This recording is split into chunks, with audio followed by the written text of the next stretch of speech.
Friday Night Fights has reached its finale.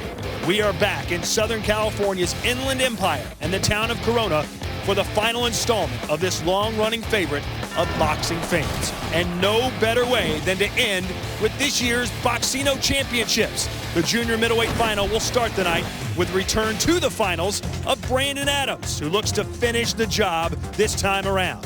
The heavyweight championship brings us two big punchers, both of whom have barreled through Boxino, knocking out both their respective opponents to get here tonight. We're also offering a special treat as Alexander Povetkin and Mike Perez meet to determine Deontay Wilder's mandatory heavyweight championship opponent. All that and more as Friday Night Fights ends our 17-year run.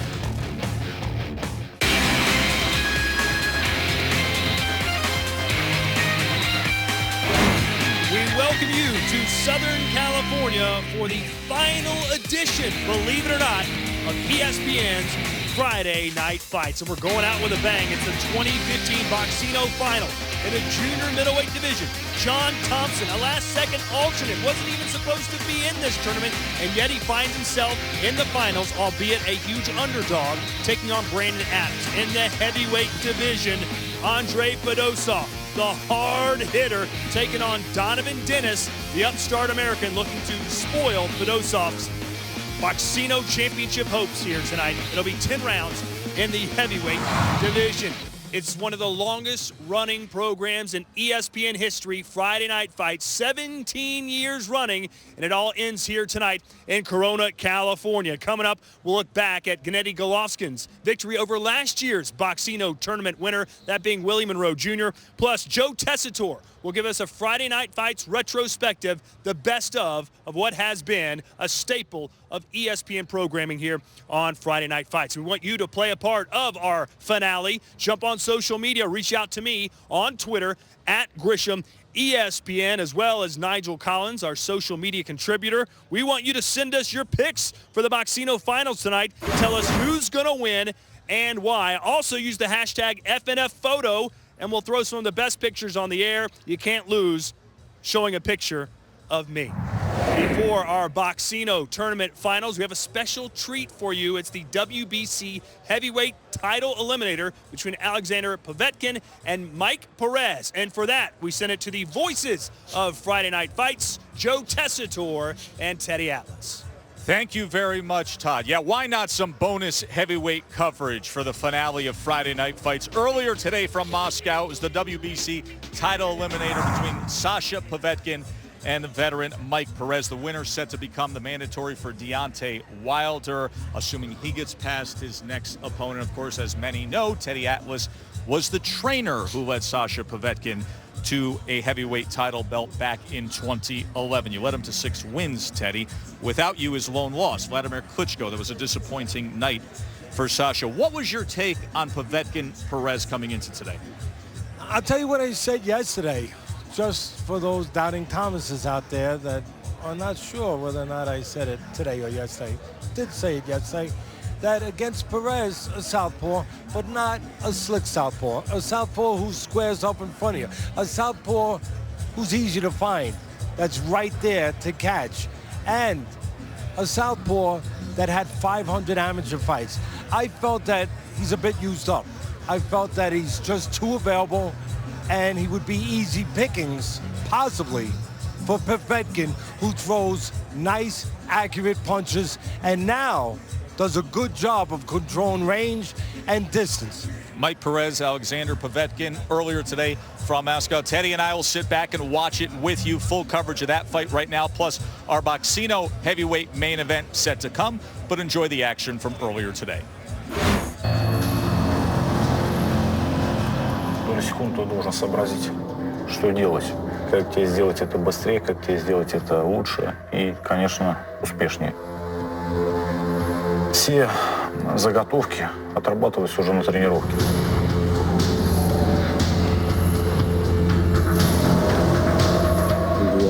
Ты принимаешь решение каждый раз, когда наносишь удар, и сразу думаешь о том, как сделать это снова. Нужно очень спокойно представлять, что ты будешь делать дальше. Тактика есть мышление, есть задача, которую поставил тренер. Комбинации все работают. Только надо их правильно и вовремя нанести. Моя стратегия рождается во время боя. Когда он начинается, я решаю, как бороться с этим противником. Каждый бой особый и не похож на другой.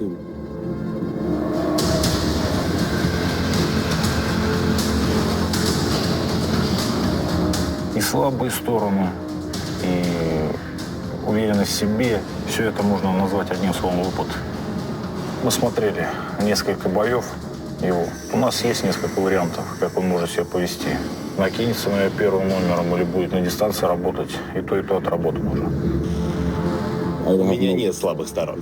Я такой, какой есть. Я всегда зарабатывал боксом. Сама жизнь сделала меня таким. Я тренируюсь очень усердно. Я почти не видел бои Александра. Посмотрел совсем немного и не знаю, какой он сегодня. Думаю, ему лучше посмотреть мои. Пусть он будет знать, какой я в бою. Тренер всегда говорил такие вещи. Удача на стороне сильнейшего. Кто больше отдавал силу на тренировках, потел, кто последним уходил в спортзал. Агрессия – это часть спорта. Если хочешь выиграть, надо быть агрессивным. Ведь так? Это особенность моей профессии. Я могу быть агрессивным по отношению к другим, но только на ринге. Победа в том, чтобы преодолеть себя. Однозначно идет ломка. Иной раз не хочется делать. Это тяжело, неохота, ты себя ломаешь. Почему я всегда призываю, чтобы отдавали детей в спорт? Потому что спорт заставляет переступать через себя. Это им пригодится не только в спорте, но и в жизни. Неважно, во что ты веришь. Я верю в Бога. Но если я не нанесу удар, Бог за меня бой не выиграет. Я просто иду и борюсь. Победа – это результат тренировок. Что я могу пожелать Александру? Удачи. Победа – это всегда упорный труд. Так меня воспитали. Александр Поветкин против Майка Переса. Прямо сейчас.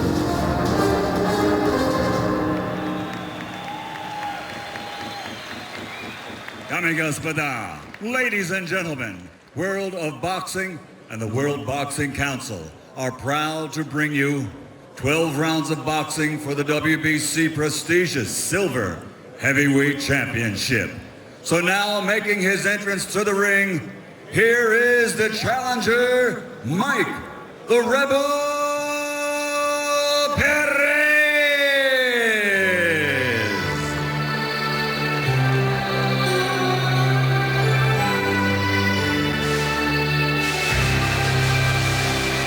Well, he sometimes in his career rebelled against training, but he seems to have got himself into shape for this one. Weighed in at 17 stone 2, and he looks pretty good. And Povetkin, only 8 pounds lighter, has weighed in a career heaviest for this.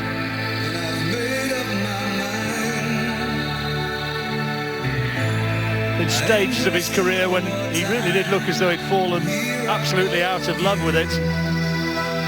But he was a product of the wonderful Cuban amateur system, world junior champion back in 2004, and now 29 years old.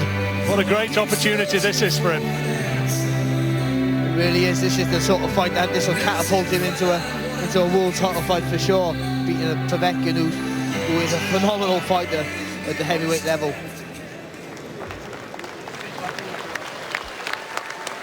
Дамы и господа, now it's time for the silver belt heavyweight champion.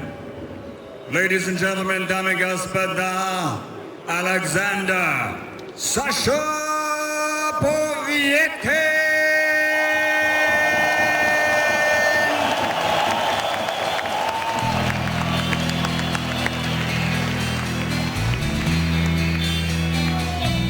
Povetkin, of course, had that brilliant amateur career, European, world, Olympic gold medals. And he knows all about fighting southpaws like Perez. Beaten Chris Bird, beaten Ruslan Chagayev. Гляну я с небо и пойму, что живу.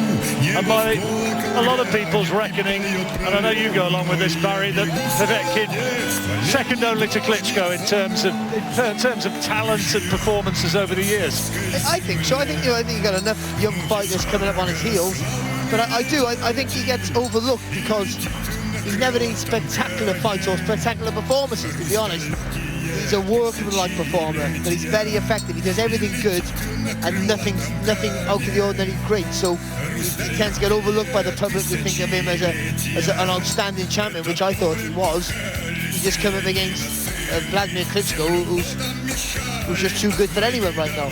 Since fighting Big Vlad, he's beaten Manuel Chao, who we saw earlier on, 7th round knockout, then Carlos Takam, who's fought a draw against Mike Perez.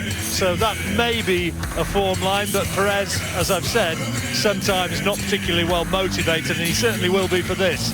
Well, if he can't get up for this, Perez, then he might as well just pack it in. This is the closest he'll get to a world title fight if he doesn't win this tonight. So this is a big fight for him in a big stage. So he's a tremendous talent, a maverick in many ways, but if you don't produce on a bigger stage, what's the point? Well, he's been reduced at times. I mean, he's fought in prize fighter, which, okay, it's a format which some people like, but it's hardly something for an elite level heavyweight, but he was reduced to that sort of level.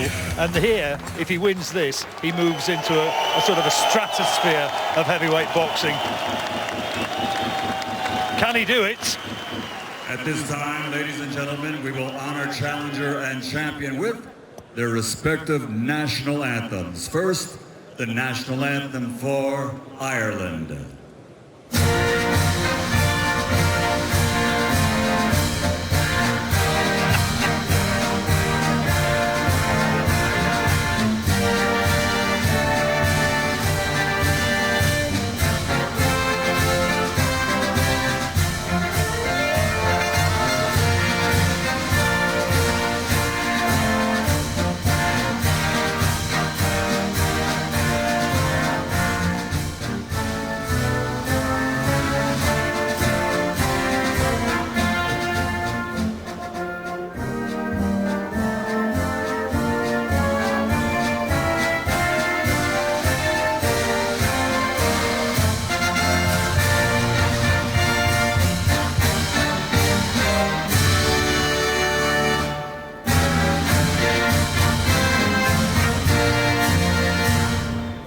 Mike Perez defected to Ireland in 2007, but from the smile, I think he'd rather anticipated the Cuban anthem. The national anthem for Russia.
Ladies and gentlemen, good evening and welcome to the main event of the evening.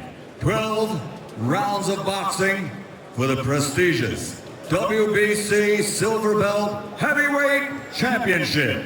And it's all brought to you by World of Boxing Promotions and sanctioned by the Professional Boxing Federation of Russia, President Viktor Agayev, Supervisor Igor Mazarov. The World Boxing Council President Mauricio Suleiman and Supervisor for the WBC is Hussein Huichi. At ringside, the three judges scoring this contest: Ian John Lewis, Barry Lindenman, and Len Cosvisto. And inside the ring, in charge of the action at the bell, World Championship veteran referee Massimo Baravecchio. And now, the officials are ready, the fighters are in the ring, and they are ready. Ladies and gentlemen, Dame Gaspara, let's get ready to rumble!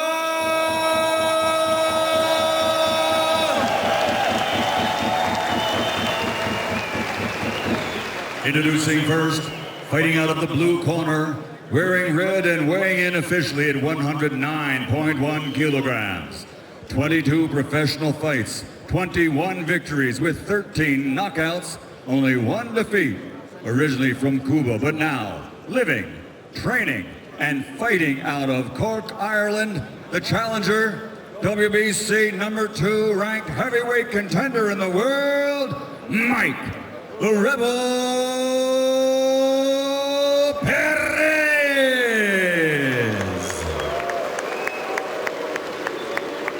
And fighting out of the red corner, wearing black, official weight 105.4 kilograms. This Olympic gold medal champion now has a professional record consisting of 28 victories, including 20 wins by knockout, only one defeat. Chico Frusia, the reigning and defending WBC silver belt heavyweight champion, former heavyweight champion of the world, Bruskivitas, Alexander Sasha Povetkin.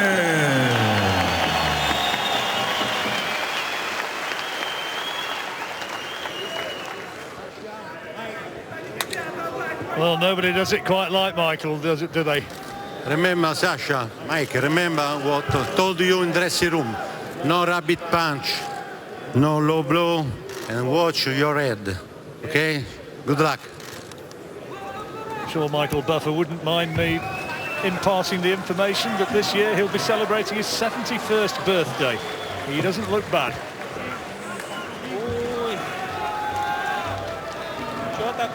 So this is the one that the big crowd's been waiting for. Perez's only defeat was against Bryant Jennings, who we saw taking Vladimir Klitschko the distance recently. It was a split decision that he lost there, and he was outworked in the latter stages of the fight. His lack of core fitness maybe letting him down.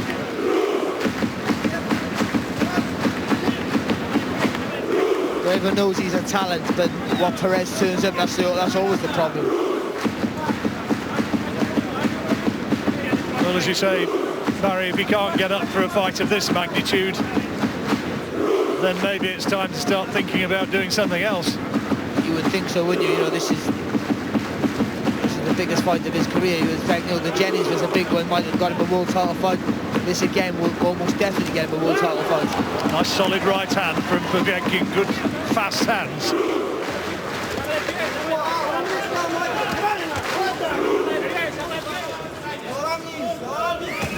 Oh, great shot! Terrific right hand, and Perez was rocked by that. Managed to stay upright, but it was a terrific punch. And he's gone! He's gone! Another right hook from Povetkin, and in the first round, what a performance from Povetkin. I don't think he knows where he is. The Italian referee's taking a close look. He's allowing him to continue. I think this should be stopped. He's going to go again. And it's all over. The fight has been stopped in the very first round. Sometimes he does not look spectacular. Tonight, well, it doesn't get a great deal more spectacular. What am I talking about? That was absolutely sensational. And we were talking about, it depends what Perez turned up. It didn't matter what Perez turned up. That long right hand, first of all, had Perez in trouble. And then finish him off then with that right hook, just tremendous. I think the referee should have stopped it when he first got up. Perez didn't know where he was. But what a statement that is. Beating Perez, not maybe a massive statement, knocking him out in one round, huge. Well, we are aware of your comments out there on social media, and I know the sort of perceived wisdom was that Perez would run out of gas and Povetkin would come home in the second half of the fight. And that's a pretty fair call. I don't think any of us expected that. No, not at all, not at all. No one really thought that Povetkin, you know, he can punch, is a really massive concussive puncher, but the technique there, the lovely long right hand from out the distance. That's the second shot, that is. That's the one that puts him down. But there was a straight right hand just before that had him in trouble. Yeah, you want to see the whole of the exchange there. That's what finished it, but the damage had already been done. Yeah, I think the damage already done with the long right hand. No, they're not going to show it, I don't think, Barry. Well, good shot that is, though. Again, just turned around the body. They just got a little bit spun round together, actually, when they got in close. Perez don't know where he is from there on. What was the referee doing, allowing it to continue? Well, because he stood up and he haven't stumbled. I think that's what it was. But shouldn't you, the referee should have maybe got, I don't want to criticise the referee too much, should have got Perez to walk towards him and seen he was in no state to continue. But what a... Well, that's a statement. That is a statement. You know, Deontay Wilder, people say he's a little bit on the chinny side. And good as he looked in his last fight, does he really take a shot? If he doesn't take a shot and he gets connected with something like that... Well, he wouldn't want to fight Povetkin, I don't think. And why would he? And if he did, if that fight goes to purse bids, they'll get outbid. That'll be in Russia. They've seen the power of the financial backing they have to get Vladimir Klitschko over there. They'll get Wilder over in Russia. And if he throws a punch like that, it could be good night to Wilder. Well, I don't think people can quite believe what they've just seen. We didn't get opportunity to see just what Perez could deliver. In the end, he had no chance to do anything. The end comes at 1 minute, 31 seconds of round number 1 as referee Massimo Barravecchio calls a halt to the contest. The winner by TKO victory, still silver belt champion for the WBC, but now the #1 ranked heavyweight contender and mandatory challenger for the heavyweight championship of the world, Ruskivites, Alexander Sasha Povetkin. Well, there you have it. He's now the mandatory challenger for Deontay Wilder's WBC belt. Is the big fella from America really going to want that? We will see. Time will tell. But boy, that was spectacular. And we want to thank our friends at Box Nation for their coverage of the Perez Povetkin fight. Joe and Teddy back here in Southern California. Of course, if anybody knows what they're seeing and watching Alexander Povetkin, it's the man who trained him. As Deontay Wilder, Teddy has chimed in saying congratulations to Povetkin on the win. Looking forward to having my first mandatory title defense. Quickly, your takeaway with Povetkin tonight. Well, that, as I said yesterday, I never said he would or thought he would knock him out in 1 round. But I remember telling our esteemed producer when he asked me yesterday so he could start to figure out how much time he had to figure out the things he needs to figure out. I said within 3 rounds. So it went a little shorter than I thought. But again, Perez, too easy to find. Right in front of you. Southpaw means nothing if you square up. And it meant nothing. Squared up. And the right hand, usually a southpaw killer. Well, it was a southpaw slayer tonight. Povetkin, Wilder get made, and if it does, how do they match up? Well, Povetkin, I like Povetkin in a fight. Wilder has the power in the right hand, but he can be Wilder sometimes. You know, wide open a little bit. He can leave himself available. Sometimes he doesn't control range. He needs to look at the Klitschko tape with Povetkin. And there's a reason for that. Not only because Povetkin did not have success against Klitschko, and Klitschko was very effective, but Wilder and Povetkin, or Wilder, I should say, and Klitschko, similar physically. Big guys, tall, long, power in the right hand, and an ability to control range. Wilder has to control the range. If he can learn to properly use that jab and control the range where, like Klitschko did, when Povetkin comes in 6 inches, Wilder goes back 9. And then he can still have that right hand there to fill the hole. But if he doesn't do that, it's going to be a difficult night and a short reign for Mr. Wilder. He won't have that title long. He better be prepared to fight the right fight, because the better fighter, and I'm not knocking Wilder right now, but the better fighter, the more complete fighter, the more experienced fighter, the technically more solid fighter right now, and a fighter that's more sure of himself because he's been in with the better sort of opponents right now is Povetkin. So Wilder would have to fight an extremely disciplined fight, and a fight, again, paralleled, right down the road, paralleled with what Klitschko did. He has the ability, he has the tools, he has the physical assets to do it. Does he have the brain? Does he have the confidence? Does he have the discipline? And most importantly, does he have the plan? What Klitschko did back in 2013 was score 4 knockdowns against Sasha Povetkin. But now Povetkin with the impressive first-round victory, the WBC mandatory to Deontay Wilder. We've got live action on the Friday Night Fight finale. Isaac Zarate.